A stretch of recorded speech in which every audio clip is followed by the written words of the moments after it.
Good afternoon, students. Today we will be learning about information literacy programs. हमने previous classes में information literacy उसके models और standards को पढ़ा. आज हम various national and international literacy programs के बारे में पढ़ेंगे. ठीक है. Information literacy क्या होता है? Information literacy programs ये एक तरीके का स्ट्रक्चर्ड इनिशिएटिव है जिसमें आपको कॉलेजेस हो या स्कूल्स हो या यूनिवर्सिटीज हो, वो अपने करिकुलम के थ्रू या वेरियस एक्टिविटीज के थ्रू आपको लिटरेट करती है, कोई ना कोई ऐसे मूक्स के थ्रू या करिकुलम में या प्रोग्राम्स में, तो वो इंफॉर्मेशन लिटरेसी प्रोग्राम्स होते हैं. ठीक है. अब हमारा इसमें किस तरह का मतलब ये किस चीज पे फोकस करता है?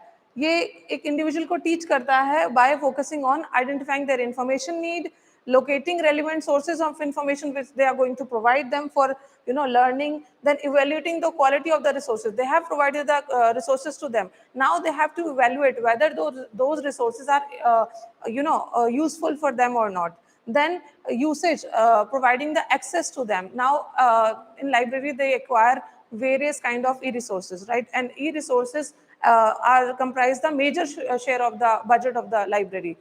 जो मेजर लाइब्रेरी का बजट का पोर्शन है ई रिसोर्सेज में जाता है. अब ई रिसोर्सेज हमने सब्सक्राइब तो कर लिए, नाउ वी हैव टू सी कि वो यूज भी हो रहे हैं कि नहीं. तो यूसेज स्टैटिस्टिक्स से हम जानते हैं कि हमारे जो रिसोर्सेज हैं कितने यूजर ने यूज किए, उसका क्या मतलब हमारे लाइब्रेरी में है, इंपॉर्टेंस है कि नहीं है.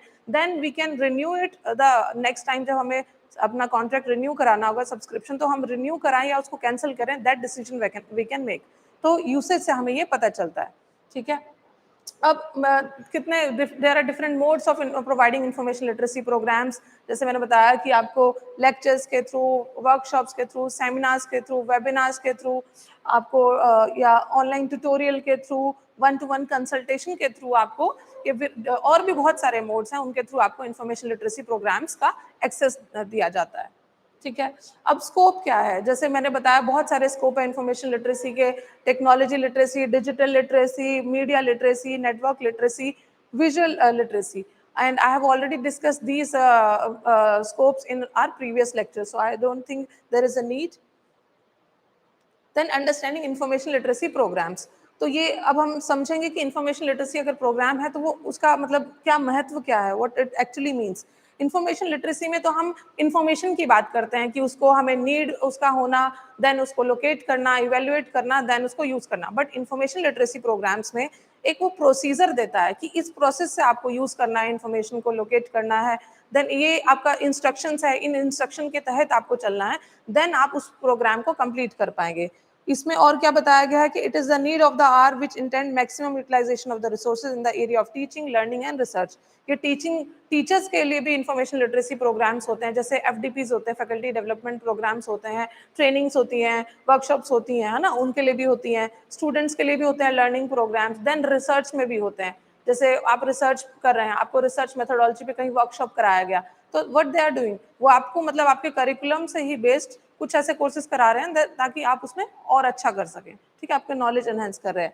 इन order to plan an information literacy programme effectively, all the technology of communication must be utilised in certain manner that helps to design and deliver the information literacy programmes. जैसे कि आजकल LMS का use किया जा रहा है information literacy programmes, वो आपको आपके ऑन डिमांड जैसे जिस टाइम पे आप कंफर्टेबल हैं उस टाइम पे आप उसको कर सकते हैं. जैसे बहुत सारे कोर्सेज होते हैं, आपने जब आपको टाइम मिला तब आप उसको ऑन करके आपने देख लिया. इट्स नॉट लाइक कि कभी हो गया देन आपको वो एक्सेस नहीं, आपको स्पेसिफिक टाइम के लिए बैठना है. तो as per your comfort, as per your ease वो डिलीवर कराए जाते हैं.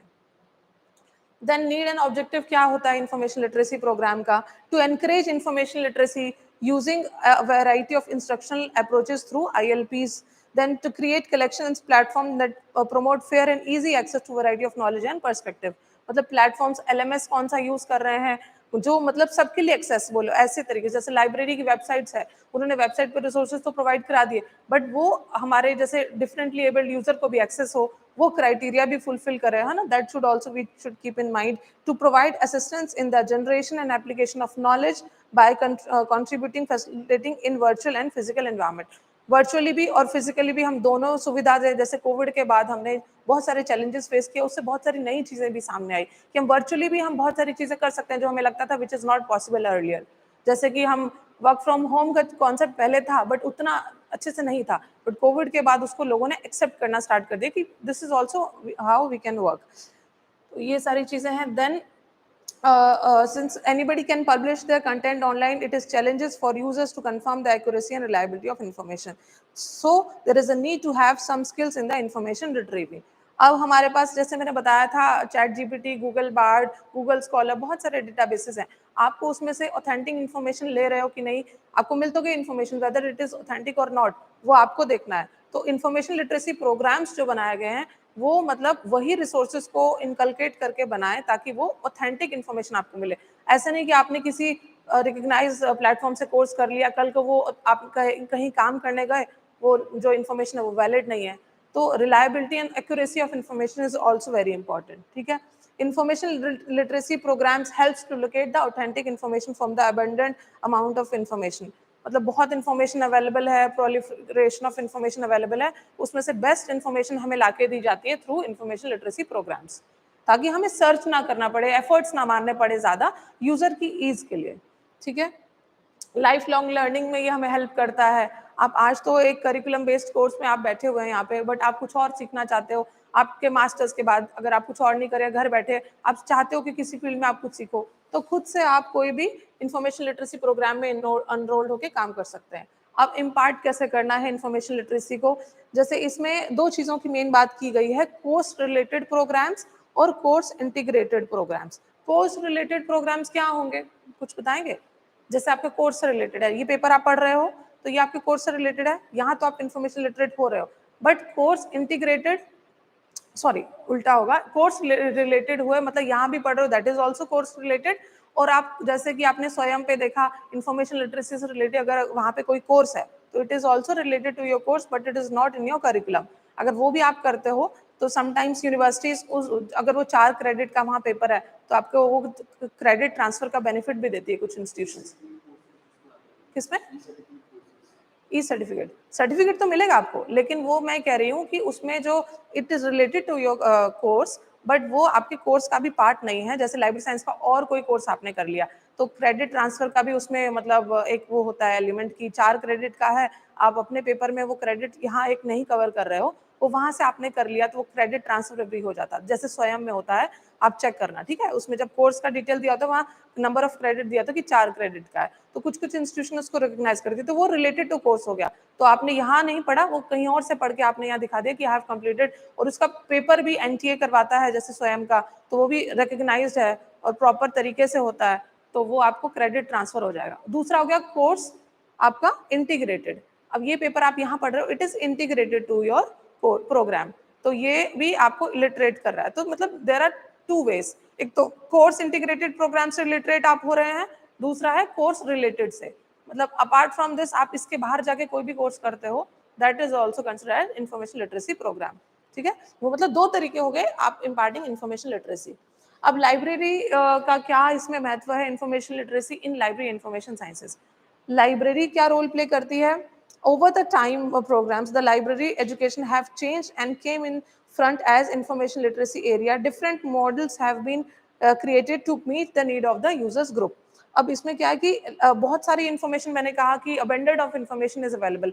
लाइब्रेरी आपको अपने रिसोर्सेज के थ्रू, अपनी सर्विसेज के थ्रू आपको क्रक्स में एक्यूरेट रिलायबल इन्फॉर्मेशन प्रोवाइड कराती है.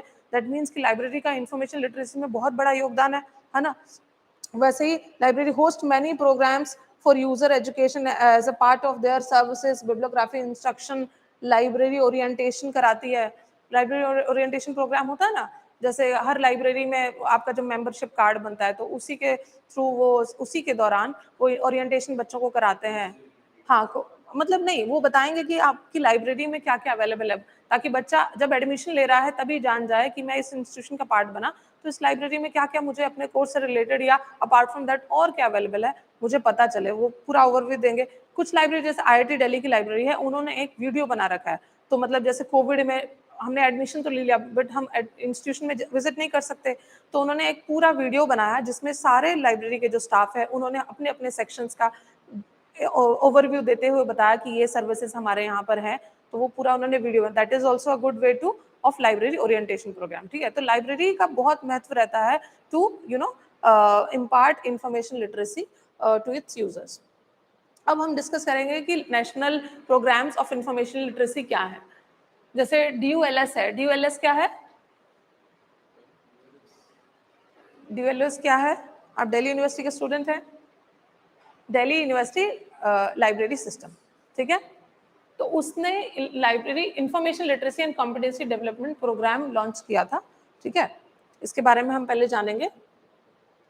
इसमें इन्होंने 2000 इसमें with a view to empower the students, researchers and faculty members to serve, evaluate, use and create information effectively and efficiently and to achieve the educational, social, occupational and personal goals, Delhi University has started information literacy activities since 2006. In the year 2007, Department of Information Technology, Government of India recognized the importance of such program and has extended financial support to them also. अब इसमें ये किस किस areas में literacy provide कराते हैं? ई resources के orientation programme के थ्रू, ऑनलाइन सर्चिंग टेक्निक्स में कभी मतलब आप सर्च कर रहे हो तो आपको पता होना चाहिए कि कैसे सर्च करना है, ये भी बहुत इंपॉर्टेंट।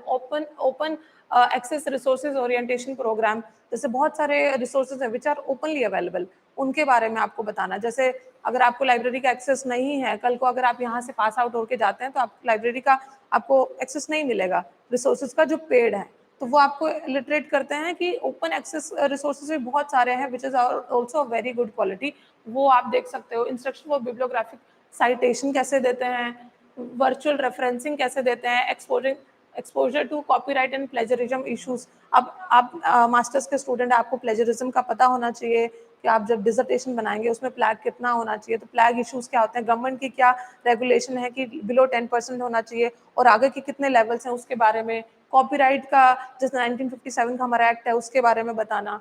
तो बहुत इंपॉर्टेंट जो एरियाज हैं जो मतलब सब सारे कोर्सेज के लिए मतलब इंपॉर्टेंट है। आप अपना कोर्स तो पढ़ ही रहे हैं बट एक जनरल आपको इन सब की अंडरस्टैंडिंग होनी चाहिए अपार्ट फ्रॉम योर कोर्स, वो सब की लिटरेसी प्रोवाइड कराते थे अपने प्रोग्राम के थ्रू, ठीक है। अब इनके ऑब्जेक्टिव्स क्या क्या रहते थे, जो इनका प्रोग्राम्स था information literacy and competency development programme का, इसमें ये to acquaint the user with the power of internet, internet को कैसे यूज करना है, उसका क्या बेनिफिट है वो बताना, to provide an indication as to what is there on the internet related to the course of study, है ना, इंटरनेट पे आपके कोर्स रिलेटेड क्या अवेलेबल है, to show how web resources could be of immense use to the academic pursuit and research में, then describe specific features of various databases being subscribed by DULS। DULS ने जो भी databases subscribe किया है उनके usage के बारे में, इंपॉर्टेंस के बारे में बताना। तो मतलब बहुत सारे इनके ऑब्जेक्टिव्स थे जो मैंने मेंशन किए हैं, इन पे ये काम करते थे।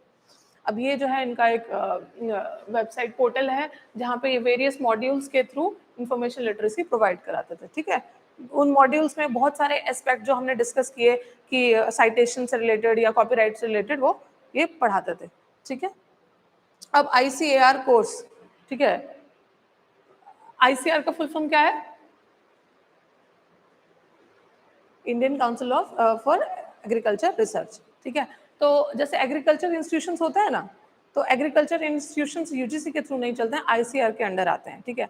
तो ICAR ने भी वहाँ पर जितने भी, जैसे हर स्टेट में, जैसे पंजाब में एग्रीकल्चर इंस्टीट्यूशन है, हिमाचल में भी है, दिल्ली में भी है, तो वहाँ के लिए उन्होंने एक प्रोग्राम लॉन्च किया था जिसको हम कहते हैं लाइब्रेरी एंड इंफॉर्मेशन सर्विसेज। तो जो भी कोई एडमिशन लेगा उसको कितने क्रेडिट सिस्टम के अकॉर्डिंग, 0+1 क्रेडिट सिस्टम के अकॉर्डिंग उनको ये प्रोग्राम लेना ही होगा और पढ़ना होगा, ताकि वो क्या क्या सीखेंगे उसमें, to equip the library user with the skills to trace information from libraries effectively, efficiently, to appraise them to information and knowledge resources, to carry out literature survey, to formulate information search strategies and to use modern tools, internet, OPAC, search engine use करना। तो ये भी ICAR का बहुत बड़ा मतलब एक step था, इनिशिएटिव था कि ये हर जो भी उसके इंस्टीट्यूशन है, ये इन्होंने नॉर्म बना दिया, they have to provide this course on every, मतलब जो भी कोर्स जो एग्रीकल्चर से रिलेटेड है उस इंस्टीट्यूशन में, उनको ये कोर्स प्रोवाइड कराना ही है।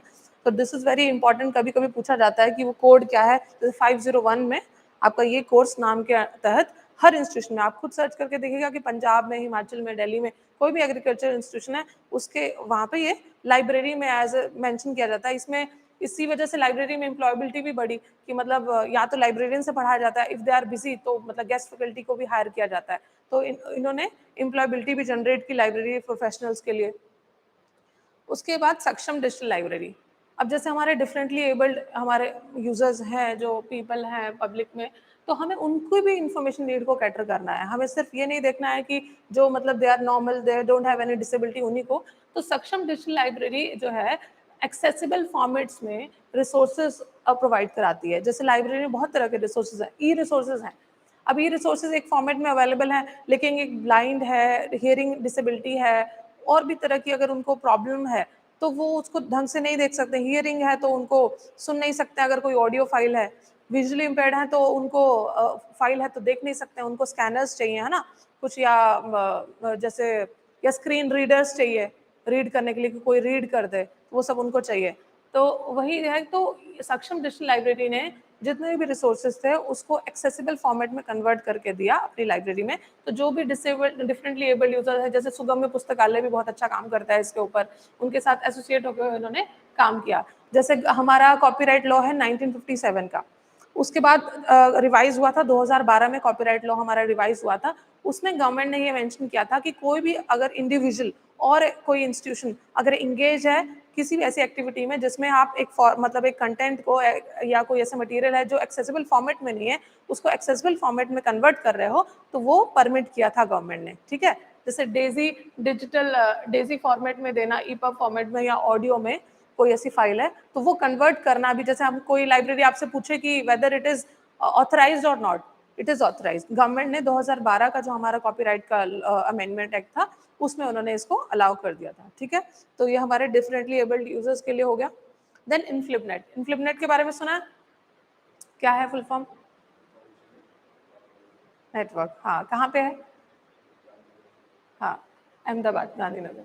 तो ये इन्फ्लिपनेट सेंटर ने भी, information and library network centre है, इसने भी बहुत सारे अपने प्रोजेक्ट्स लेकर आए हैं जो इंफॉर्मेशन लिटरेसी के लिए था।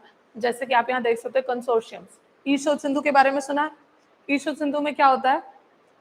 जैसे कि लाइब्रेरीज ई रिसोर्सेज एक्वायर करती है, बहुत सारी लाइब्रेरी हैं जो मतलब ज़्यादा उनका बजट नहीं होता है, तो गवर्नमेंट ने क्या किया कि बहुत सारे जो ई रिसोर्सेज जो पब्लिशर्स थे उनके साथ नेगोशिएट करके एक रेट डिसाइड किया। उस रेट पे सारे लाइब्रेरीज उस रिसोर्सेज को एक्वायर कर सकती थी और अपने रिसोर्सेज को एक दूसरे से शेयर कर सकती थी। तो ई शोध सिंधु के थ्रू उन्होंने वो किया। तो उसमें भी हम लिटरेसी कैसे प्रोवाइड करा रहे हैं कि किसी एक इंस्टीट्यूशन में वो रिसोर्स है, हम शेयर कर सकते हैं। महंगा है तो हम मतलब डिप्राइव्ड हो रहे थे, नहीं खरीद पा रहे थे, क्योंकि हर लाइब्रेरी के पास उतना बजट नहीं होता है ना। जैसे आईआईटीज के पास जितना बजट है उतना किसी कॉलेज लाइब्रेरी के पास नहीं होगा, है ना। बड़ी यूनिवर्सिटी के पास है, वैसे नॉर्मल किसी जो मतलब जैसे हिमाचल में या अलग एरियाज में उनके पास नहीं होगा। तो वो बजट की कंस्ट्रेंट की वजह से उन्होंने ये इंट्रोड्यूस किया। ठीक है, तो ई कंसोर्शियम। उसके बाद तो हम इसको वन बाय वन डिस्कस कर लेते हैं। जैसे ईपीजी पाठशाला भी इन्होंने किया। ईपीजी पाठशाला आपने एक्सेस किया है? नहीं किया? उसमें भी लाइब्रेरी के रिसोर्सेज हैं, उस मॉड्यूल्स डले हुए हैं पीडीएफ फॉर्म में आप देख सकते हो। कोई भी आपके कोर्स से रिलेटेड हो ना तो आप देख सकते हो। तो ईपीजी पाठशाला is an initiative of the MHRD under under its national mission on education through ICT. तो आपको पता होना चाहिए कि ईपीजी पाठशाला किस मिशन के अंडर आया था। एनएमई आईसीटी, इसके बारे में कॉम्पिटिटिव एग्जाम्स में पूछा भी जाता है। ठीक है, being executed by the UGC के थ्रू एग्जीक्यूटेड किया गया। The content and its quality being the key component of education system, high quality curriculum based interactive e-content in 70 subjects across all disciplines of social sciences, arts, fine arts, humanities, natural and mathematical and sciences. इन सब domains पे, इन सब discipline पे ये content provide कराती है। Library sciences पे भी आप देखना जरूर। ठीक है, तो ये एक ईपीजी पाठशाला हो गया। ये भी इन्फ्लिपनेट ने स्टार्ट किया था। एनलिस्ट, एनलिस्ट का तो एक्सेस आपको मिला है, यूज किया? क्या क्या यूसेज है उसका, कितना हेल्पफुल है? कितना हेल्पफुल है एनलिस्ट? आपने अपना ये जो सिनॉप्सिस लिखा था तो उसके लिए यूज किया? नहीं किया, बट करना चाहिए ना आपको। हाँ, गूगल स्कॉलर किया था, बट एनलिस्ट भी जैसे हमारे इंस्टीट्यूशन प्रोवाइड करा रहा है तो आपको करना चाहिए। It is very useful. तो एनलिस्ट हमारे ये भी इन्फ्लिपनेट ने ही इंट्रोड्यूस कराया था, उसी का मेजर एक इनिशिएटिव है। The project entitled national library information service infrastructure for scholarly content being jointly executed by the Eastshore Sindhu Consortium, InflipNet Center and Indest AICT Consortium, IIT Delhi। ठीक है, इसमें क्या है, this project provide access to e resources to students, researchers and faculty from colleges and other beneficiary institution through servers installed at the InflipNet Center। मतलब और भी institution में जो रिसोर्सेज हैं सबका एक जगह एक्सेस देता है। तो ये सोचिए कि कितने इंस्टीट्यूशन आप विजिट नहीं कर सकते, उसका आपको एक जगह एक्सेस दे रहा है, ठीक है। The authorise users from college, अब आपको इसका लॉगिन आईडी पासवर्ड मिलता है। अब आप सोचिए आप यहाँ से पास आउट हो जाएंगे, आपको नहीं मिलेगा, तो जब तक आप यहाँ के student at least try to access it, है ना, उसके बाद तो ये नहीं मिलेगा, क्योंकि ये ऑथराइज यूजर्स को ही एक्सेस देता है। तो ये भी बहुत अच्छी एक सर्विस है for the information literacy programme है इसका इन्फ्लिबनेट का। ई शोध सिंधु के बारे में मैंने डिस्कस कर दिया कि ये द मिनिस्ट्री ऑफ एचआरडी के थ्रू हुआ था, और ये ई शोध सिंधु जो है 3 कंसोर्शियम को मिलकर बना था, UGC Infonet digital library consortium, N-LIST and INDEST AICT consortium. तो ये काफी बार पूछा जाता है कि कितने कंसोर्शियम को मर्ज करके ई शोध सिंधु बना है। पहले ये इंडिविजुअली काम करते थे, इंडेस्ट और ये इंडिविजुअली काम करते थे, बट इनका फंक्शन एक ही था, तो इनको मर्ज कर दिया गया, ठीक है। तो ये भी आपको जैसे क्या देता है, it provide continue to provide current as well as archival access to more than 10,000 core and peer reviewed journals and a number of bibliographic citation factual databases in different disciplines from a large number of publishers and aggregators to its member institutions, including centrally funded technical institutions, university, colleges, जो इस section के under आते हैं, ठीक है। अब peer review journal आपको दे रहा है, तो आपको रिसर्च में बहुत हेल्प होगा ई शोध सिंधु के, तो जिस जहाँ भी सब्सक्राइब्ड है। देन आपको बिब्लियोग्राफिक साइटेशन फैक्चुअल डेटाबेसिस का एक्सेस देता है। तो ये बहुत बहुत अच्छा ये इनिशिएटिव है इन्फ्लिबनेट का, ठीक है। शोधगंगा, शोधगंगा क्या है, किया एक्सेस आपने? उसमें it is a reservoir of thesis. जितनी भी थीसिस हमारे यहाँ जिन्होंने पीएचडी कर रखा है, अब ये मैंडेट हो गया कि उनको वो थीसिस यहाँ पर इस डोमेन में पब्लिश करना ही है आफ्टर द, मतलब जब फाइनल हो जाता है, अवार्ड हो जाता है, ठीक है। तो यहाँ पे आपको थीसिस मिल जाता है। तो थीसिस मिलने से क्या, अभी आप डिसर्टेशन करोगे तो डिसर्टेशन में जो आपका एरिया है, आप देखोगे ना कि पहले क्या रिसर्च हुई है, पहले उसमें क्या डेटा निकला है, क्या उसकी फाइंडिंग्स निकली है। तो this database is very helpful, तो इसको भी आप एक्सप्लोर कर सकते हैं। शोध गंगोत्री भी है। शोध गंगोत्री में क्या होता है, जैसे आपने सिनॉप्सिस बनाया, तो वो जो मतलब द रिसर्च इन प्रोग्रेस जो होती है, वो आपके शोध गंगोत्री में होती है। सिनॉप्सिस बनाने के बाद भी रिसर्च कंटिन्यू होता है ना, तो सिनॉप्सिस जो है उसमें जो प्रिलिमिनरी रिसर्च जो आपकी है, वो शोध गंगोत्री में होती है, ठीक है। तो वो भी इसी का इन्फ्लिबनेट का ही एक इनिशिएटिव है। देन विद्यामित्रा, विद्यामित्रा क्या है, it is an online learning portal for all content project developed under the NMEICT MHRD. The portal provides facility to search, browse all hosted content wherein a learner can easily access the desired material, including audio, video learning material, textual materials देख सकता है, multimedia enriched material देख सकता है through a single interface. अब बहुत तरह का डिफरेंट फॉर्म्स में अवेलेबल है कंटेंट, वो इस एक सिंगल इंटरफेस के थ्रू आप देख सकते हैं। इसमें क्या है, the moreover features of faceted search, usage statistics, project wise access, मैंने बताया ना यूसेज स्टैटिस्टिक्स। अब आप आपके जो रिसोर्सेज हैं वो कितने यूजफुल हैं कि नहीं, कितने लोगों ने उसको यूज किया, वो यूसेज स्टैटिस्टिक्स भी आप इसमें देख सकते हो। प्रोजेक्ट वाइज एक्सेस देख सकते हो, my space are incorporated in this portal, ठीक है। आपने एक्सेस किया है विद्यामित्रा? अब इसके बाद ना इन्फ्लिबनेट के सारे जो मेजर एक्टिविटीज हैं, प्रोजेक्ट्स हैं, सबको एक बार चेक करना, क्योंकि उससे रिलेटेड बहुत क्वेश्चन पूछे जाते हैं, और वो मतलब धीरे धीरे नए नए प्रोजेक्ट्स लाता रहता है। तो जरूर, जैसे शोध शुद्धि है, शोध शुद्धि क्या है, शोध शुद्धि नहीं पता? प्लेजरिज्म क्या होता है?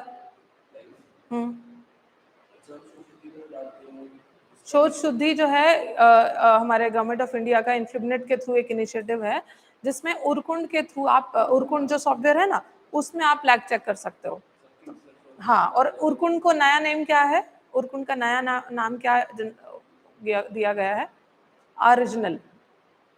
हाँ, ओरिजिनल, ओरिजिनल होता ना, OURGINIOL ऐसे करके है। तो ये आपको पता ना, नई नई चीजें जो आ रही हैं, ठीक है। उरकुंड का नया नाम और शोध शुद्धि जो है अभी इसको इंट्रोड्यूस किया गया है, पहले उरकुंड ही दिया गया था, तो शोध शुद्धि के अंदर वो चीजें आती हैं। तो सारे प्रोजेक्ट को आप एक बार सर्च करना। अब आ जाते हैं हम इग्नू के, ये जो ई-ज्ञान कोश पोर्टल है, इसके ऊपर। A national digital repository to store, index and preserve, distributed and share the digital learning resources developed by the open and distance learning institution in the country, ठीक है। ये इग्नू ने इसको किया था, ये कॉपीराइट के थ्रू प्रोटेक्टेड है, जैसे आप यहाँ देख सकते हैं ये हिंदी में बैचलर जो बीए का प्रोग्राम है उसमें मटेरियल है, ESLM प्रोवाइड कराते हैं, ऑनर्स में है, और भी जैसे कितने तरीके से करते हैं, जैसे FB में लाइव रिकॉर्डेड वीडियो चलता है, SLM देते हैं, जैसे हमने आपको SLM दिया है ना, which is in print format, वैसे स्वयं के कोर्स कंटेंट भी ये बनाते हैं। जैसे मैंने कहा कि स्वयं पे भी लाइब्रेरी साइंसेज के आप कोर्सेज देखना, तो ये भी उसका कोर्स कंटेंट प्रिपेयर करते हैं, यूट्यूब पे वीडियोस देते हैं, इनका Indian journal of open learning भी है, यूनिवर्सिटी पब्लिकेशन स्वयं प्रभा चैनल जो है वो भी, उस पर भी है, अपना कंटेंट प्रोवाइड कराते हैं। ठीक है, तो ई ज्ञान कोर्स से आपने सर्च किया कभी कंटेंट? हाँ किया है, पढ़ते हैं ई ज्ञान कोर्स पे भी कोई भी जैसे टॉपिक आप डिफरेंट प्लेटफॉर्म से पढ़ ही सकते हो ना, then only you will be able to analyse कि कहाँ पे कितना सही है। अगर किसी पोर्टल पे पुरानी इन्फॉर्मेशन है, आप उसकी एक्चुअल वेबसाइट पे जाके देख सकते हो। अच्छा, BLS आपने इग्नू से किया है? हाँ, तो आपको पता होगा ई ज्ञान कोश के बारे में। ठीक है, तो इसको एक्सप्लोर कर सकते हैं। देन स्वयं, स्वयं को किसी ने एक्सेस किया है? स्वयं भी एक पोर्टल है जिसमें बहुत सारे, जैसे मैंने बताया ना, इग्नू भी अपना कंटेंट इसमें देता है। It is a programme initiated by the government of India and design to achieve the 3 cardinal principles of education policy: access provide कराना, equity and quality. The objective of the effort is to take the best teaching learning resources to all, including the most disadvantaged, Swayam seeking to bridge the digital divide for students who have hitherto remained untouched by the digital revolution and have not been able to join the mainstream of the knowledge economy. मतलब कि हमारे पास digital divide की जो problem है, what is digital divide, do you know? Digital divide का मतलब ये होना, जैसे कि आप यहाँ बैठे हो, आपके पास रिसोर्सेज है, you have laptop, you have access to the library, but the people और the students who are sitting on the remote areas, वो फाइनेंशियली उतने मतलब सफिशिएंट नहीं है कि वो कोई डिवाइस ले सकें। तो अगर आपका लेक्चर ऑनलाइन हो रहा है, दे डोंट हैव लैपटॉप और फोन, तो वो डिजिटल डिवाइड क्रिएट कर रहा है कि आपको डिजिटल टेक्नोलॉजी की वजह से we are not able to become information literate. तो उसको डिजिटल डिवाइड कहते हैं कि एक के पास टेक्नोलॉजी का एक्सेस होना, एक के पास ना होना, तो उस डिप्राइवेशन को कहते हैं हम डिजिटल डिवाइड। तो जो भी डिजिटल डिवाइड की वजह से प्रॉब्लम फेस कर रहे थे, उनके लिए इन्होंने एक्सेस, इक्विटी मतलब इक्वलनेस होनी चाहिए, और क्वालिटी, ये 3 चीज़ों पे काम करते हुए इन्होंने अपने अपने कोर्सेज इन्होंने डिज़ाइन किए, जिसमें मैंने भी बहुत सारे कोर्सेज इसमें किए। इसमें फैकल्टीज़ के लिए भी कोर्स है, जैसे फैकल्टी डेवलपमेंट प्रोग्राम है, अर्पित के नाम से हुए, ARPIT के नाम से सर्च करना, आप नोट कर लेना। तो अच्छा, सुना हुआ आपने अर्पित एनुअल रिफ्रेशर कोर्स जिसमें होता है, फिर स्टूडेंट्स के लिए होता है, मतलब बहुत सारे प्रोफेसर जिनसे आप डायरेक्टली नहीं मिल सकते, जैसे IITs के प्रोफेसर, IIMs के प्रोफेसर, वो कोर्स डिजाइन करते हैं, आप वहाँ से पढ़ सकते हो। मेरी मेजरली लर्निंग इन प्लेटफॉर्म्स के थ्रू है। मैंने पढ़ा तो अपने करिकुलम में भी, बट स्वयं से भी मैंने बहुत सारे कोर्सेज किए हैं। इसमें ये भी बेनिफिट है कि आपका जैसे एग्जाम NTA एंड में कराता है, यू हैव टू पे सम फी, बट अगर फी नहीं देना चाहते हो, एग्जाम नहीं देना चाहते हो, फिर भी you can access the resources, आप फिर भी उसके कंटेंट को, वीडियो को एक्सेस कर सकते हो बहुत सारे कोर्सेज में। ठीक है, तो बस आपको रजिस्टर करना है सिंपली। तो ये भी बहुत अच्छा ओनली रजिस्टर करके आप अपना, या गूगल के थ्रू रजिस्टर कर लो और आप एक्सेस करके पढ़ सकते हो, सारा डाउनलोड कर सकते हो। जैसे डिजिटल लाइब्रेरी का बहुत अच्छा कोर्स है इनका, जगदीश अरोरा जी का है, I think it is available right now और not, I am not sure, but वो कोर्स भी आप देखना, बहुत अच्छा है। तो मतलब बहुत सारे कोर्सेज आप देख सकते हो, उसका कंटेंट एक्सेस कर सकते हो। आपको एग्जाम देना है, जैसे बच्चों के पास फीस देने को नहीं है, तो नो प्रॉब्लम, बट आप नॉलेज गेन कर सकते। हाँ, टाइम ड्यूरेशन बहुत ज़्यादा बड़ी होती है, उसमें आप आराम से कर सकते हो। पेपर इसका होता है कुछ समय बाद, जैसे 13 वीक्स का है, 14 वीक्स का है, ऐसे लंबा होता है, क्योंकि जितना ज़्यादा मॉड्यूल्स है। बट आपको ऐसा नहीं है कि आपको एक मॉड्यूल करना है इतने दिन में, ऐसा नहीं है। आप सारा कोर्स लास्ट में 1 महीने में भी, जैसे आपका कंफर्ट है, अगर आपको टाइम नहीं मिला, आपने एनरोल करा लिया, वैसे आप पढ़ के कर सकते हो। तो टाइम बाउंड नहीं है, बस जब पेपर होता है उससे पहले आपको करना है। इसमें जैसे ये असेसमेंट का ये होता है कि 30% आपको, 70 और 30% होता है, 70% आपका फाइनल पेपर होता है, 30% आपको मिलता है आपका इंटरनल असेसमेंट से। समटाइम्स आपका MCQs लेते हैं, ये क्विज लेते हैं, है ना, उसके थ्रू। तो ये भी बहुत अच्छा इंपॉर्टेंट पोर्टल है, स्वयं प्रभा।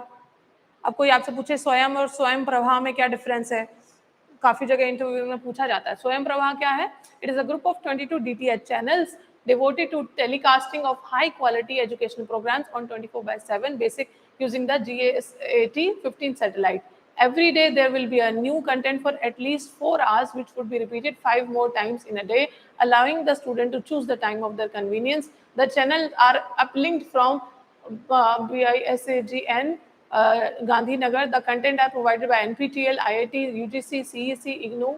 ठीक है, तो ये मेंटेन किया जाता है इन्फ्लिपनेट सेंटर के द्वारा, ये पोर्टल. तो इसमें देखिए आपके 22 DTH चैनल्स चलते हैं और कितने बार देखो रिपीट होते हैं. कोई बच्चा किसी टाइम से नहीं देख पाया तो वो देख सकता है.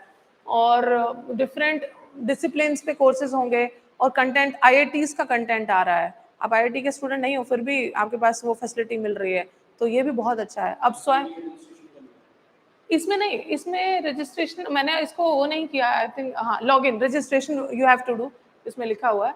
रजिस्टर करने के बाद आपको कोई भी आप कोर्स सेलेक्ट करते हैं, चैनल जितने बजे चल रहा है वो उतने बजे रिपीट भी होगा, तो आप उसको देख सकते हो. तो ये हाँ, पेड नहीं होगा ये.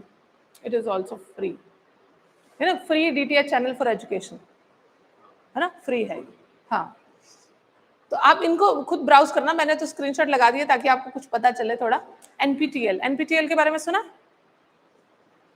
NPTEL के बारे में नहीं सुना. National programme on technology enhanced learning. जैसे IITs में बच्चे पढ़ रहे हैं जो टेक्नोलॉजी से रिलेटेड, इंजीनियरिंग से रिलेटेड कोई उनको पेपर पढ़ना है, तो यहाँ पे उसके लिए बहुत सारे टॉपिक्स पे, जैसे एरोस्पेस पे, मैकेनिकल पे, सेटल एयरक्राफ्ट के ऊपर, एयरप्लेन, या बहुत सारे मतलब डिफरेंट डिसिप्लिन जो टेक्नोलॉजी से रिलेटेड है, उस पे ये कोर्सेज देते हैं. देखिए कहा है ना कि 22 डिसिप्लिन के ऊपर देते हैं. ये कहाँ कितने 2014 में इसका जो है स्टार्ट हुआ था ये, ठीक है. और it is a joint venture of IITs, ISC funded by the ministry of education, government of India, and was launched in 2003. Initially started as a project to take quality education to all corners of the country and offer close to 6,600 plus courses, and certification भी देता है ये every semester in about 22 disciplines. और इसने online जो open online courses start किए थे वो 2014 में स्टार्ट किए. हाँ, कोर्सेज देखो कोर्सेज, हाँ IIT मैंने कहा ना टेक्नोलॉजी से रिलेटेड हो गया, मैकेनिक इंजीनियरिंग से रिलेटेड हो गया, या फिर कंप्यूटर साइंस से रिलेटेड हो गया, तो वैसे कोर्सेज के लिए इन्होंने ये बनाया. IITs है, ISCs है, तो जो उनके डिसिप्लिन मेनली रहते हैं उन्होंने उसको जॉइंट वेंचर में स्टार्ट किया. तो इसमें भी आप देख सकते हैं. आपको अगर प्रोग्रामिंग सीखना है ना, मशीन लर्निंग कुछ सीखना है, आप यहाँ से सीख सकते हो. देन स्पोकन ट्यूटोरियल एक्सेस किया. When I was doing my masters, तो हमारे कोविड का टाइम का बैच था, तो that time there was a paper of HTML. हमें HTML करना था, तो मैंने सारा जो अपना नोट्स बनाया था और जो सीखा था स्पोकन ट्यूटोरियल से सीखा था. इसमें DSpace कोहा पे भी बहुत सारे कोर्सेज हैं और इतने अच्छे से, हाँ अच्छे से समझा रखे हैं आपको. मतलब जैसे कहते हैं ना लोग कि प्रोग्रामिंग आप ऑनलाइन कैसे सीख सकते हो, उसमें कोड उन्होंने इस तरीके से करते हुए दिखाए हैं कि आप साइमल्टेनियसली अपने अपने सिस्टम पे भी करो, बहुत सिंप्लीफाई करके. तो ये बहुत अच्छा पोर्टल है, आप इसको कर सकते हो. It is a multi award winning educational content portal. Here one can learn various free and open source software all by one self. Open source software जो भी हैं उनको यहाँ पे कोहा वगैरह जो है सीख सकते हो. Are self paced multilingual courses ensure that anybody with a computer desire for learning can learn from any place at any time in a language of their own choice. ठीक है, इसमें जो कंटेंट है पब्लिश किया जाता है under CC by SA licence. क्या होता है ये CC बाय SA लाइसेंस? क्या होता है ये? क्रिएटिव कॉमन लाइसेंस है. जैसे कि कोई कंटेंट है उस पर कॉपीराइट के थ्रू आता है. किताबें होती है ना, कॉपीराइट के अंदर होती है कि कॉपीराइट के अंदर रजिस्टर है, हम उसको ऐसे यूज नहीं कर सकते हैं विदाउट एट्रीब्यूशन. अब कुछ कंटेंट होता है जो इसमें है, इन्होंने बोला ना कि ओपन सोर्स सॉफ्टवेयर के बारे में सिखाते हैं, जो ओपनली अवेलेबल है उनके बारे में सिखाते हैं. तो इन्होंने अपने कंटेंट को CC बाय ऐसे लाइसेंस में दिया है. क्रिएटिव कॉमन के लाइसेंस होते हैं जो भी कंटेंट ओपनली अवेलेबल है. बट हम कोई ये ना करे कि मैंने कोई PPT बनाई, ठीक है, या मैंने कोई ट्यूटोरियल बनाया, मैंने सबके लिए ओपन तो कर लिया, बट कोई वही चीज सेम अपने वेबसाइट पे डाल के उसको कमर्शियल यूज के लिए करने लगा, तो उससे स्टॉप करने के लिए हमने क्रिएटिव कॉमन लाइसेंस करते हैं. जो भी डिजिटल कंटेंट है उसको क्रिएटिव कॉमन लाइसेंस के थ्रू शेयर करते हैं. लेकिन उसमें लाइसेंस कौन सा यूज करते हैं? बाय मतलब एट्रीब्यूट देना, मतलब हम उसको एक्नॉलेज तो करें, मतलब या तो उसका साइटेशन दे, इंडेक्स साइटेशन, या तो रेफरेंस दे. शेयर ऐसे मतलब शेयर अलाइक, मतलब जैसा है वैसा ही हम शेयर करें, हम उसमें चेंज ना करें, है ना.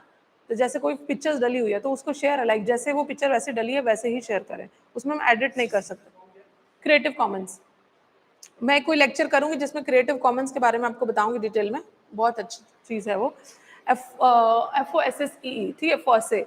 इसका क्या मतलब है? ये भी एक प्लेटफॉर्म है free, Libre and open source software for education. जो भी ओपन सोर्स सॉफ्टवेयर है उसके एजुकेशन से रिलेटेड, उसके रिलेटेड ये पोर्टल बना हुआ है to promote the use of FLOSS tools in academia and research. FOSSAVE project is a part of National Mission on Education through Information and Communication Technology, Ministry of Education. ये जो है क्या करता है, promotes the use of FLOSS tools to improve the quality of education in our country. इसका aim है to reduce dependency on proprietary softwares. अब बहुत सारे proprietary softwares हैं, जैसे library sciences में भी क्या है, लिप्सिस है ना, लेकिन हमारे पास कोहा भी है, तो हमारी वो डिपेंडेंसी को कम करता है। ये मतलब वो सब सॉफ्टवेयर प्रोवाइड कराता है एजुकेशन से रिलेटेड, जो हम मतलब without spending a lot of money we can also do our work. Libraries का काम कोहा से भी चल रहा है, लिप्सिस से भी चल रहा है, लेकिन जहाँ पे फंड की प्रॉब्लम है हम कोहा से जा सकते हैं ना, ओपन सोर्स सॉफ्टवेयर। हम जैसे वीडियो एडिटिंग करते हैं या हम जैसे स्टूडियो हमारे बने हैं वहाँ पेड सॉफ्टवेयर यूज़ कर रहे हैं, जैसे जैसे जूम है, जूम इज पेड, हम गूगल मीट है, इट इज़ फ्री, है ना, इस तरीके से स्विच कर सकते हैं। वीडियो एडिटिंग के लिए ओपन शॉट होता है, जैसे हम मैंने यूट्यूब पे कुछ लेक्चर्स प्रिपेयर किए थे तो ओपन शॉट करके था, उसमें मैं फ्री में कर सकती थी। तो फ्री वाले सॉफ्टवेयर जो हैं उसको ये प्रमोट करता है, ओपन सोर्स जो सॉफ्टवेयर हैं। ओपन सोर्स का मतलब ये हुआ कि फ्री है, उसका जो सोर्स कोड है वो ओपन है, मतलब आप उसमें सॉफ्टवेयर में कुछ भी चेंजेस करा सकते हैं एज पर योर नीड। जैसे कोहा है, कोहा में आप चेंजेस करा सकते हो मॉड्यूल्स में as per the requirement of your library. Library में लेट्स से आपको कुछ और भी एलिमेंट्स है, कुछ ऐसी चीजें जो कोहा में नहीं है, आप सोर्स कोड जो ओपन है उसके थ्रू आप चेंजेस करा सकते हो एज पर योर रिक्वायरमेंट। ठीक है। वर्चुअल लैब, ये भी एक प्लेटफॉर्म है। Virtual lab project is an initiative of ministry of resource development MHRD, और ये NMEICT के थ्रू मिशन के थ्रू बना था। ये जो it is a project is a consortium activity of 12 participating institution. IIT Delhi is a coordinating institution. This is a paradigm shift in ICT based education. For the first time such an initiative has been taken up remote experimentation. अब remote experimentation की बात की गई है कि virtual labs, अब labs का जिनको रिक्वायरमेंट होता है केमिस्ट्री में या बायोलॉजिकल कोई भी ऐसे पेपर उन्होंने ले रखे हैं, तो वर्चुअल लैब का उन्होंने कॉन्सेप्ट इंट्रोड्यूस किया कि रिमोट लोकेशन पे आप बैठे हो तो आपको एक्सपेरिमेंटेशन में प्रॉब्लम ना हो, है ना। Under virtual lab project, over 100 virtual lab consisting of approximately 700 plus web-enabled experiments were designed for remote operation and viewing. ठीक है, तो ये आपके एक्सपेरिमेंट से रिलेटेड हुआ, जिनके साइंस से रिलेटेड है, केमिस्ट्री बायोलॉजी, उनसे रिलेटेड लैब्स की रिक्वायरमेंट होती है, वहाँ पे ये काम करता है। देन दीक्षा प्लेटफॉर्म, दीक्षा के बारे में सुना है आपने? Diksha is a digital infrastructure for knowledge sharing, is a national platform for school education. ठीक है, स्कूल बेस्ड एजुकेशन से रिलेटेड ये है, and it is an initiative by NCERT ने इसको स्टार्ट किया था, और ये it has been adopted by almost all states, union territories, central autonomous bodies, boards including CBSE.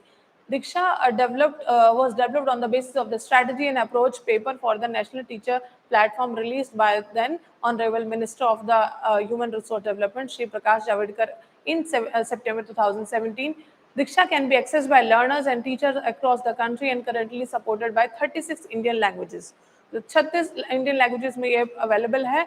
Each state and union territory leverages the Diksha platform in their own way as it has the freedom and choice to use the varied capabilities and solution of the platform to design and run program for teachers and learners and administrative staffs. तो school education में ये mainly काम करता है, और school education में जितने भी लोग आते हैं, एडमिनिस्ट्रेटिव स्टाफ से लेके टीचर से लेके स्टूडेंट्स से लेके सब के लिए प्रोग्राम्स लॉन्च करता है। ठीक है, जो उनके पेपर्स हैं, है ना, जो उनके करिकुलम में हो गए, या तो एडमिनिस्ट्रेटिव स्टाफ के लिए जो जरूरत है या टीचर को पढ़ाने के लिए जिस चीज की जरूरत है, उस पर ये काम करता है Diksha. National digital library of India सुना है? किसने बनाया है, किसने लॉन्च किया था? These are very important questions. ये IIT खड़गपुर ने लॉन्च किया था इसको। ठीक है, कभी इसको एक्सेस किया है?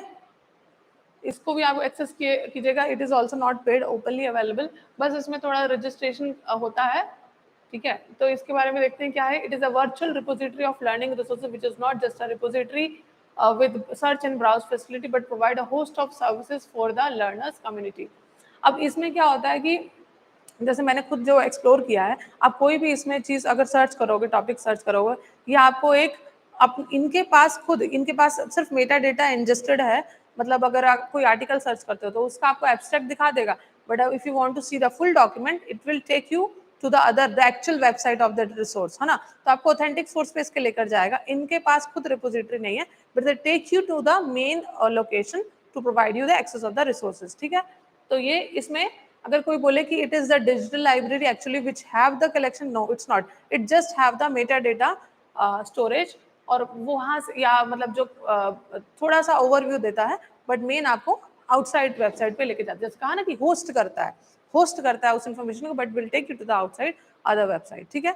इसको भी आप एक्सेस करना, इसमें भी बहुत अच्छे अच्छे रिसोर्सेज आपको मिलेंगे। Then let's come to the international programmes in information literacy. अब हमारा पहला है इसमें इंफॉर्मेशन फॉर ऑल प्रोग्राम, ये यूनेस्को के थ्रू था। And media information literacy MIL जो है ये भी यूनेस्को लॉन्च किया है। यूनेस्को ओपन लर्निंग प्लेटफॉर्म है। International literacy association ILA, the national information literacy programme NILP, the international federation of library association and institution IFLA भी लिटरेसी के काम करता है। टेक्सास A&M इंटरनेशनल यूनिवर्सिटी, विपो Academy, FutureLearn, British Council, Coursera, Commonwealth of Learning, बहुत important platforms हैं। मैंने खुद बहुत सारे इनमें से मेजरली सब में से पढ़ाई किया है, तो आप भी इनको एक्सेस करना, ठीक है। किसी के बारे में सुना है पहले, किसी एक के बारे में नहीं, बट उसका जो लिटरेसी ओपन लर्निंग का जो प्लेटफॉर्म है एक्सेस किया है। कोर्सेरा के बारे में सुना होगा, कोर्सेरा नहीं, ठीक है। तो इसको वीपो का सुना है, किया है कोर्स वहां से। वीपो क्या कराता है, नहीं वीपो क्या कराता है, वीपो क्या है, उसका फुल फॉर्म क्या है, वर्ल्ड इंटेलेक्चुअल प्रॉपर्टी ऑर्गेनाइजेशन। हम इसके बारे में आगे डिटेल में पढ़ेंगे, ठीक है। अब the information for all programme, ये किसका प्रोग्राम है, यूनेस्को का, ठीक है। is a unique UNESCO intergovernmental program that supports member states in formulating information policies aimed at building inclusive and sustainable knowledge society. Inclusivity पे काम करता है, मतलब information for all, मतलब इंफॉर्मेशन आपको सबको लिए दी जाए। ऐसा ना हो कि कोई भी हमारा जो पब्लिक है, कोई भी ऐसा इंसान जो है इससे छूट जाए। तो वो इंक्लूसिविटी पे काम करता है, सस्टेनेबल नॉलेज सोसाइटीज पे काम करता है, उसके लिए पॉलिसी बनाता है। जो भी यूनेस्को के मेंबर्स हैं उनके साथ मिलकर ये पॉलिसीज बनाता है। Through IFAP member and partner government pledges to harness opportunities offered by technology to create equitable knowledge society. The program focuses on information policy making at the international, regional, and national levels. It shares experience and lessons learned from high-level events, studies, capacity building initiative that promote digital inclusion based on sound data relevant to the SDGs. Sustainable Development Goals है ना हमारे, तो उसमें जो भी education से related जो हमारा सस्टेनेबल डेवलपमेंट गोल है उस पर ये काम करता है, उसको अचीव करने के लिए काम करता है। तभी जो इसके सारे यूनेस्को के मेंबर्स जो स्टेट्स हैं या कंट्रीज हैं उनके साथ ये पॉलिसी बनाता है इंफॉर्मेशन शेयरिंग पे, जिसमें इंक्लूसिव होनी चाहिए इंफॉर्मेशन, सस्टेनेबल नॉलेज सोसाइटी कैसी होनी चाहिए उस पर ये डिस्कस करता है। तो मतलब one way what they are doing, information literacy पे ही काम कर रहे हैं ना, कि इंफॉर्मेशन कैसे शेयर की जाए, कैसे एक्सेसिबल की जाए लोगों के लिए। देन मीडिया इंफॉर्मेशन लिटरेसी, ये भी यूनेस्को का ही इनिशिएटिव है। Support the development of media and information literacy for all to enable people's ability to think critically and click wisely, मतलब वो सोच सकें अच्छे से, किसी चीज़ पे क्रिटिकली एनालिसिस कर पाएँ और मतलब जल्दी से ग्रैस्प कर पाएँ किसी चीज़ को, उसके ऊपर काम करता है मीडिया इन इंफॉर्मेशन, ठीक है। The organisation particularly strive to enhance the capacity of policy makers के लिए हेल्प करता है, educators, information and media professionals, youth organisations and disadvantaged population in this area, assisting member states to formulate national media information literacy policy and strategies. उसमें क्या था, वो policy बनाते थे इंफॉर्मेशन शेयर करने के लिए नॉर्मली, या हमारा इंक्लूसिविटी पे। अब ये इस पे मीडिया एंड इंफॉर्मेशन लिटरेसी के ऊपर पॉलिसीज मेंबर स्टेट्स के साथ बनाते हैं कि कैसे मीडिया के थ्रू हम इंफॉर्मेशन शेयर कर सकते हैं। Media information literacy is an interrelated set of competencies that help people to maximize advantages and minimize harm in the new information digital and communication landscape. अब जो न्यू इन्फॉर्मेशन आ रही है, different formats में आ रही है, डिजिटल प्लेटफॉर्म्स पे आ रही है, उसको कैसे हमें एक्सेस करना है उस पर ये काम करता है, उसके लिए लिटरेट करता है लोगों को। तो उसके लिए पॉलिसीज तो पहले बनेंगी, तो यूनेस्को इस प्रोग्राम के थ्रू पॉलिसी बनाता है उन सब चीज़ों के ऊपर, ठीक है। देन यूनेस्को ओपन लर्निंग, ठीक है। जैसे मैंने क्रिएटिव कॉमन्स के बारे में आपको बताया था अभी, तो इसमें एक OER पे कोर्स है, ओपन एजुकेशन रिसोर्सेज पे कोर्स है, वो आप जरूर देखिएगा। उसमें क्रिएटिव कॉमन्स के बारे में बताया है। As a library professional you should know creative commons क्या है, ठीक है। तो इसका यूनेस्को का ओपन लर्निंग का जो ये प्लेटफॉर्म है, इसको सर्च करना, आपको सर्टिफिकेट भी मिलेगा इसमें। मतलब it is not that difficult, it is not paid, openly available, तो सर्टिफिकेट भी आपको मिल जाएगा। The UNESCO Open Learning Platform aims to provide e-learning capacities for online courses, development, dissemination for topics that are aligned with UNESCO mandate under the natural and human sciences, communication, information, education and cultural sectors. मतलब कोई भी ऐसी चीजें हैं जो इन चीजों से related है, कम्युनिकेशन से, human sciences, education, cultural sector से रिलेटेड है, जो मतलब मेन एम है यूनेस्को का, उससे रिलेटेड ये कोर्सेज देता है, ओपनली देता है। क्यों? क्योंकि यूनेस्को एक पब्लिक के लिए काम कर रहा है, तो वो अब कोर्सेज लॉन्च करके लोगों को अवेयर कर रहा है, लिटरेट कर रहा है कि कल्चर के बारे में कम्युनिकेट कैसे करना है, जैसे हमें डिजिटली कम्युनिकेट कैसे करना है, OER के बारे में इन्होंने दिया। दैट मीन्स कि वो बहुत इंपॉर्टेंट है जो पब्लिक डोमेन। क्या? हाँ, अर्बनाइजेशन है, नहीं अर्बनाइजेशन नहीं है शायद। हाँ, तो आप देख लेना इसको ब्राउज करके, बहुत सारे कोर्सेज में हैं, बट उनका जो मेन एरिया रहेगा वो इन्हीं एरिया पे कोर्सेज देता है। The initial focus will be on science related topics such as water resources. Water resources के ऊपर बहुत इंपॉर्टेंट है हमें समझना कैसे मैनेज करना है। क्लाइमेट चेंज के ऊपर देता था, ICT के ऊपर। तो जो भी एरियाज आज के SDGs को फुलफिल करने के लिए इंपॉर्टेंट है, उन सब चीज़ों पे ये कोर्सेज देता है और ओपनली अवेलेबल है विदाउट एनी फी चार्जिंग, ठीक है। International literacy association, international literacy association क्या है, जिसको पहले फॉर्मली इंटरनेशनल रीडिंग एसोसिएशन के नाम से जाना जाता था। No one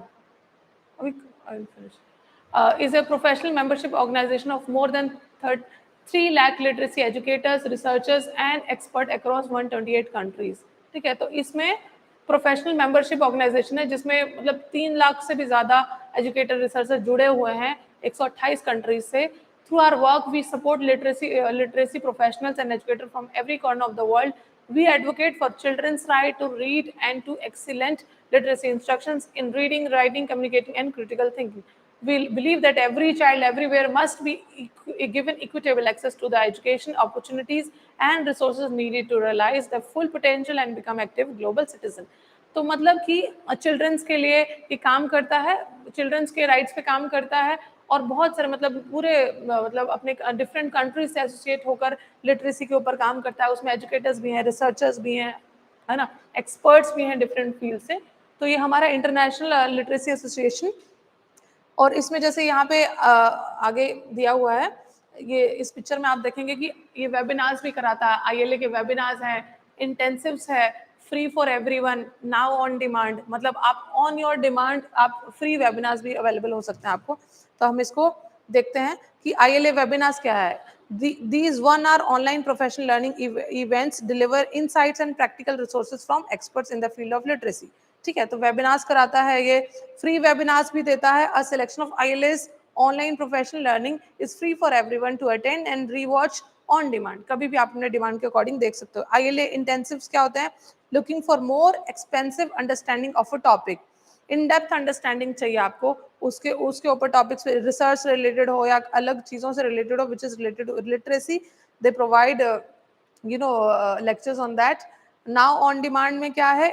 if you miss any webinar और यू मिस एनी इंटेंसिव, तो आप on demand you will register और get instant access to the recording of the event. कोई इवेंट है उसका रिकॉर्डिंग, तो ये भी बहुत अच्छा प्लेटफॉर्म है।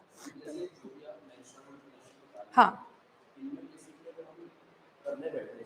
हाँ, शॉर्ट, हाँ बनाओ, और आपको बनाना भी चाहिए क्योंकि आपको समझ आना चाहिए ना। ये तो मैंने कुछ लिस्ट की है, बट जैसे इन्फ्लिमनेट के आप देखोगे तो बहुत सारे हैं। आप शॉर्ट मतलब आपको कोई पूछे, क्योंकि library professional, as a library professional आपको हर एरिया का पता होना चाहिए। जैसे आपने इन्फॉर्मेशन सिस्टम्स पढ़े, तो आपने हर पढ़े ना, मेडिसिन में कौन सा इन्फॉर्मेशन सिस्टम है, इन्वायरमेंट में कौन सा, एग्रीकल्चर में कौन सा, सब पढ़े। तो एज ए लाइब्रेरी प्रोफेशनल आपको सारा का थोड़ा थोड़ा पता होना चाहिए ना।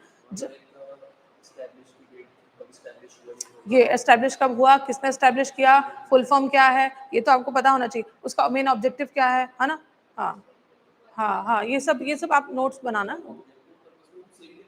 ऑब्जेक्टिव आपको बस पता होना चाहिए कि किस एम से, किस मोटो से एस्टेब्लिश हुआ था, ये पता होना चाहिए, ज़्यादा उतना नहीं। Purpose and objective is same, it is just हाँ किस पर्पस के लिए बनाया गया, ऑब्जेक्टिव क्या क्या चीज़ों पे काम करना है, वो ऑब्जेक्टिव्स हुए है ना। अब ये है नेशनल इंफॉर्मेशन लिटरेसी प्रोग्राम, ये किसका है, ये हमारा हाँ, तो ये जो प्रोग्राम है it is aim to raise public awareness on information literacy skills in today's complex information landscape. ये इसने श्योर बनाया था, SURE, which stand for source, understand, research and evaluate. ठीक है, तो इसके ऊपर ये काम करता है। ये कब स्टार्ट हुआ था, 2013 में, और to encourage Singaporeans to adopt good information literacy programme practices. तो ये सिंगापुर के लोगों के लिए था, जो सिंगापुर में रेजिडेंट्स हैं, वहाँ के सिटीजन्स हैं सिंगापुर के, उनके लिए ये NILP प्रोग्राम सिंगापुर ने लॉन्च किया था। ठीक है, तो इसमें सोर्सेज, कौन सा सोर्स ऑफ इंफॉर्मेशन, उसको अंडरस्टैंड करना, उस पर रिसर्च करना, इवेल्युएट करना, उस पे इन्होंने काम किया था। In 2015 the sure campaign launch the super sure show, a series of public event to educate Singaporeans on the importance of information literacy in an engaging yet informative way. Guest speakers were invited to discuss issues as well as share and quotes and learning points related to the specific themes. Social media, students, teachers, members of the public were also trained on information literacy research and using NLB's online resources. NLB has also introduced free information literacy workshop to address the information and research needs of professional managers, executive technicians and various organizations. तो mainly इसका काम है सिंगापुरियंस के लिए, और सारी वही related चीज़ें हैं कि वहाँ के जो स्टूडेंट, टीचर, मेंबर्स जो भी हैं वहाँ के पब्लिक और प्रोफेशनल बॉडीज़ के, उनके लिए कैसे उनको लिटरेट करना है थ्रू आर श्योर प्रोग्राम, इसके बारे में बताया गया। इसको भी आप एक बार एक्सप्लोर करना। ठीक है, देन इफ्ला का इंफॉर्मेशन लिटरेसी सेक्शन। इफ्ला जो है हमारा जो एसोसिएशन है, इफ्ला का फुल फॉर्म क्या है? हाँ, तो इफ्ला का इंफॉर्मेशन लिटरेसी सेक्शन दिया गया है, उसमें इन्होंने क्या बताते हैं, to lead the development and promotion of information literacy at a global level. The primary purpose of the information literacy section is to foster collaboration and cooperation in the development and promotion of information literacy education in all type of libraries and in information institution around world। तो मतलब कैसे काम होना चाहिए information literacy पे globally, है ना, तो उसके ऊपर बताता है कैसे कोलैबोरेट करें हम। जैसे कि इंफॉर्मेशन इफ्ला के बहुत सारे प्रोग्राम्स होते हैं रिलेटेड टू डिसेबिलिटी पे भी बहुत सारे प्रोग्राम्स होते हैं, उसकी जर्नल्स भी, वो पब्लिकेशंस भी आती हैं, तो वो उन सब के थ्रू, इस सेक्शन के थ्रू वो बताता है कि लिटरेसी पे कैसे काम होना चाहिए। लाइब्रेरी, डिफरेंट लाइब्रेरीज से भी जुड़ा रहता है इफ्ला। जैसे आप देखोगे कि इफ्ला हर बार कुछ कमिटीज़ बनाता है और उसमें जो लाइब्रेरी में बहुत अच्छे से काम कर रहे हैं उनको अवार्ड करता है, उनको रिवॉर्ड देता है, और उनका जो स्टेयरिंग कमेटी के मेंबर्स उनको बनाता है। जैसे नीजा सिंह का जो मैंने बात की थी, doctor Neeja Singh, she was a member of this IFLA committee. तो उनसे कोलैबोरेट करके वो लिटरेट करता है, उनके आइडियाज़ को शेयर करता है कि कोई लाइब्रेरी बहुत अच्छे से काम कर रहा है अपने लाइब्रेरी में, तो उसको शोकेस करेगा वर्ल्ड वाइड कि हाँ, आपको भी इस तरीके से काम करना चाहिए। तो लिटरेसी सेक्शन में वो चीज़ बताता है कि कैसे कोलैबोरेट करें अच्छी लाइब्रेरी से, इंफॉर्मेशन इंस्टीट्यूशन से world wide, to spread impart information literacy. ठीक है, टेक्सास A&M इंटरनेशनल यूनिवर्सिटी, ये भी इंफॉर्मेशन लिटरेसी पे प्रोग्राम इन्होंने लॉन्च किया था। इसमें इन्होंने क्या किया था, इनका जो लाइब्रेरी है SUE and RADCLIFE Killam library, इसमें जो librarian at Killam library are proud to partner with the TAMU faculty to provide a variety of instructional services and supplement material to support teaching and learning of research and information literacy related topic on campus। मतलब कि जो भी इस campus में curriculum base है, या teacher के लिए, स्टूडेंट के लिए, रिसर्चर के लिए, उससे रिलेटेड ये इंस्ट्रक्शनल सर्विसेज और सप्लीमेंट मटेरियल देता है। और इंस्ट्रक्शन कैसे दिए जाते हैं, वर्चुअल भी देता है, फेस टू फेस भी देता है, जैसे इसमें दिखाया हुआ है। And we are able to offer synchronise library led Webex workshop, asynchronise virtual video tutorial, research guide, handouts, learning provide कराता है। तो लिटरेसी के ऊपर ये भी काम करता है through different modes, through it's instructional activities, virtual और फेस टू फेस, और थ्रू जो भी इनके कैंपस में कोर्सेज चलते हैं उसके लिए अपने टीचर्स, स्टाफ, स्टूडेंट सबको हेल्प करता है। ठीक है, वीपो academy, world intellectual property organisation. अब इसमें क्या है कि जिसको किसी को IPR के बारे में पढ़ना है, जैसे हम as a library professional we should know what is copyright, है ना, सबको जानना जरूरी है कॉपीराइट क्या है, पेटेंट क्या है। आपके लाइब्रेरी में कॉपीराइटेड मटेरियल होता है ना। अब आपके पास अगर लेट्स से you have to start a institutional repository आपको बनानी है, DSpace आप जानते हो कैसे चलाना है, आपके जो इंस्टीट्यूशन में जितना रिसर्च हुआ आप चाहते हो कि अपनी इंस्टीट्यूशनल रिपोजिटरी बना के उसमें ही उस रिसर्च को रखूं, ताकि वहाँ के जो यूजर हैं वो विदाउट एनी बैरियर और एनी हर्डल उस रिसर्च को एक्सेस कर पाए। लेकिन अगर वो कहीं और पब्लिश है, लेट्स से आपने कोई आर्टिकल लिखा, आपका आर्टिकल कहीं पब्लिश है, कॉपीराइट उनके पास है और आपको उनसे परमिशन लेना पड़ेगा अगर आप उसको अपनी इंस्टीट्यूशनल रिपोजिटरी में डालना चाहते हैं। आप बिना उनके परमिशन के डाल दिए तो that will be infringement of copyright. तो कॉपीराइट की अंडरस्टैंडिंग, पेटेंट फाइल होते हैं, पेटेंट की अंडरस्टैंडिंग आपको होना चाहिए, ट्रेडमार्क, है ना, ज्योग्राफिकल इंडिकेटर्स क्या होते हैं ये। तो वीपो ने जो है IP से रिलेटेड जो अम्ब्रेला ऑफ IP का जो राइट्स हैं, जितने मैंने राइट्स बताए, ट्रेडमार्क या जो भी हैं, इन सब के ऊपर कोर्सेज प्रोवाइड कराता है थ्रू इट्स वीपो अकेडमी। और वीपो E-लर्निंग सेंटर के नाम से है पोर्टल, आप सर्च करना, जिसमें आप देखेंगे कि E-लर्निंग सेंटर लिखा है ना, ट्रेनिंग कैटलॉग है, आप उसमें देखेंगे कुछ कोर्सेज पेड भी हैं और कुछ फ्री भी हैं। तो उसमें free courses general course on intellectual property right है, मतलब वो मैंने किया था खुद भी। It is a very difficult course. उसमें जब आपका टेस्ट होता है कॉन्सेप्चुअल बेस्ड होते हैं, मतलब सिचुएशन बेस्ड होते हैं। आपने कोर्स तो कर लिया लेकिन आपको ऐसे क्वेश्चन आएंगे सिचुएशनल बेस्ड, तो आपकी अंडरस्टैंडिंग उस पर बढ़ेगी कि इस तरह की सिचुएशन है तो कॉपीराइट इन्फ्रिंज हो रहा है कि नहीं हो रहा है, कौन सा IPR इन्फ्रिंज हो रहा है, तो उसके ऊपर है। तो ये IPR पे कोर्सेज देता है, ओपन भी और पेड भी। कुछ नॉमिनल फी होता है, किसी में $25 होता है, $25 का आपको सर्टिफिकेट लेना है तो आप ले सकते हो। बट एक बेसिक अंडरस्टैंडिंग के लिए there are many courses available which are free और which are also available in different languages. ठीक है, बहुत सारी लैंग्वेजेस में भी देता है। फ्यूचर लर्न, फ्यूचर लर्न देखा है किसी ने? फ्यूचर लर्न भी है एक प्लेटफॉर्म जो आपको देखा है ना, 30% of on your first 2 months. कोई भी कोर्स, ऑनलाइन कोर्सेज आप करना चाहते हो रिलेटेड टू डिफरेंट फील्ड्स, तो ये फ्यूचर लर्न आपको देता है।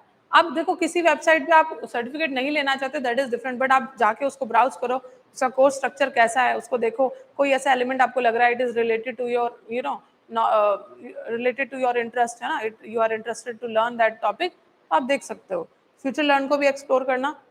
ब्रिटिश काउंसिल, ब्रिटिश काउंसिल भी एक प्लेटफॉर्म है जो आपको कोर्सेज देता है रिलेटेड टू लैंग्वेजेस, कम्युनिकेशन, आपका सॉफ्ट स्किल्स कैसे इंप्रूव करना है, तो बहुत सारे रिलेटेड टू दैट आपको कोर्सेज देता है, अवेलेबल 24/7। वर्ल्ड इंग्लिश एक्सपर्ट जो होते हैं आपको उसमें मिलते हैं। ऑनलाइन प्राइवेट लाइव लेसन्स भी, ग्रुप क्लासेस भी देता है, 1-to-1 भी देता है ना। तो इसमें भी आपको अपना, अगर IELTS की तैयारी जैसे कोई करते हैं, IELTS के लिए कोर्सेज पे आप कर सकते हो ऑनलाइन घर बैठे from expert throughout the world. Then Coursera, Coursera से भी बहुत सारे कोर्सेज हैं रिलेटेड टू लाइब्रेरी साइंसेज भी आपको मिलेंगे, जैसे कॉपीराइट फॉर लाइब्रेरियंस का एक कोर्स है। इसमें आपको ग्रामर, जैसे आपको देखना है कि how to do literature review, अब लिटरेचर रिव्यू करेंगे ना, तो how to do literature review, उसके ऊपर कोर्सेज है। इस पे ग्रामेटिकल मिस्टेक्स, पंचुएशन से, जो हम आज भी कुछ ना कुछ मिस्टेक्स तो कर ही देते हैं ग्रामेटिकल, वो उस पे कोर्सेज हैं। तो बहुत बहुत बढ़िया बढ़िया इसमें कोर्सेज हैं। इट इज़ पेड, बट आप इसमें देख सकते हो, मतलब अंदर का कंटेंट क्या है, कुछ वो चीज़ें देख सकते हो। जैसे मैंने जब किया था तो आगे मैं एक ज्वाइन वो फ्री वही करें, but for taking the getting the certificate you have to, हाँ, यू हैव टू पे। तो आप लर्निंग के लिए तो हाँ कर सकते हो, बट कुछ कुछ मॉड्यूल्स हैं जो आगे के ओपन नहीं होते हैं, कुछ मॉड्यूल्स ओपन होते हैं। जैसे इस कोर्सेरा को अगर आपको, जैसे I have been conferred with Commonwealth of Learning scholarship.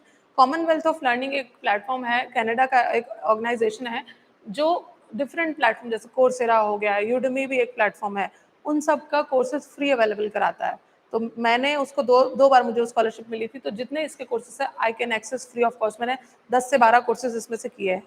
तो वही है कि आप भी, मैं वो उसके बारे में भी आपको बताती हूँ आगे कि कैसे उसमें करते हैं। जैसे कॉमनवेल्थ ऑफ लर्निंग है, कॉमनवेल्थ ऑफ लर्निंग एक एसोसिएशन है जो कॉमनवेल्थ जो कंट्रीज है ना, जो इसकी पार्ट है कॉमनवेल्थ की, इनके साथ काम करती है to create a widen access to opportunity for learning, making use of potential offered by distance education and by the application of communication technology to education. It supports formal education from secondary to tertiary level across the Commonwealth, particularly in the small state, and has 4 initiatives. ठीक है, तो ये distance education से related courses provide कराती है. बहुत सारे courses इसके जो है इसकी वेबसाइट पे भी अभी भी फ्री हैं, आप कर सकते हो. और ये स्कॉलरशिप्स भी देती है. ये कुछ बच्चों को सिलेक्ट करती है. मैं I will share the link with you if I will get future कोई अगर ऐसा आता है इसकी स्कॉलरशिप का अपडेट, तो I will share with you. आप उसको सिर्फ सिंपल फॉर्म भरने के बाद they will select people from through out the world. और वो देखता है कि अगर आप उतना कर रहे हो कोर्सेज की, नहीं आपने स्कॉलरशिप लिया, आप बैठे हो नहीं कर रहे हो, तो वो आपसे वापस लेगा, अगेन आपको स्कॉलरशिप नहीं देगा. तो मैंने बहुत कोर्सेज किए थे. तो just because of Commonwealth of learning, इसमें संजय मिश्रा जी हैं जो हेड करते हैं इसको. वो he was also he is also alumni of Delhi university. तो उनके उनके अंडर मैंने ये कोर्सेज किए थे, उनकी गाइडेंस के अंडर. और कोर्सेरा, यूडेमी से मैंने 15-20 कोर्सेज किए just because of the help of Commonwealth of learning. तो इसके बारे में भी आप सर्च करना, इसके क्या क्या प्रोग्राम्स हैं, है ना, कौन कौन से इनके इनिशिएटिव्स हैं जो आपको लिटरेट बनाने के लिए हेल्प करते हैं. ठीक है, तो this is all about today's lecture. नहीं, ये तो मैंने कुछ लिस्ट किए हैं. हाँ, मतलब ये है मेन. और भी आप सर्च कर सकते हो. ड्यू का तो आप बताइएगा, और आईसीआर का बताइएगा, और भी मतलब और भी आप सर्च कर सकते हो जिसके बारे में आपको लगे कि रिलेटेड टू योर फील्ड और इंटरेस्ट है, आप डाल सकते हो. हाँ,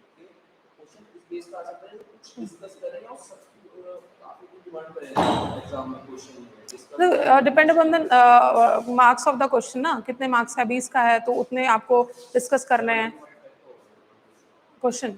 हाँ, तो उसके अकॉर्डिंग आप मतलब 10 मेंशन कर दो, उसमें थोड़ा थोड़ा ब्रीफ बता दो, है ना. उतना तो आप कर ही सकते हैं. जितने मेंशन करोगे तो teacher will also get to know ना कि यू नो अबाउट इट उससे. So thank you so much for today's